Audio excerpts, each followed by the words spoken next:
Thank you very much. And now, for gaining the best in talent, for best in costume for the Girl Scout, from Mr. and Mrs. Lola is Mayor Capitan, Francine Liliana.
Escoda 2020. Thank you very much. Congratulations to our newly crowned Mr. and Miss Escoda 2025. You have truly shown confidence, talent, and true self-purity. To all our candidates, remember that each of you is a winner tonight. You inspire us with your courage and leadership. Keep shouting, shining scouts.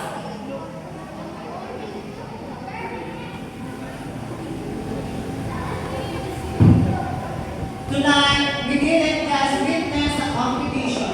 We celebrate leadership, friendship, and the shining potential of every scout here at Subic Ecumenical Learning Center.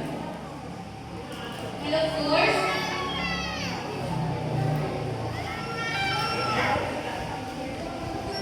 to our dear parents, teachers, and judges, thank you for your time, effort, and support.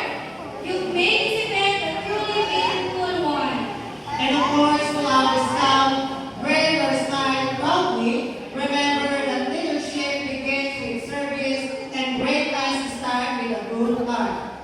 Once again, congratulations to our participation and to our newly crowned Mr. and Miss Escoda 2025. And now,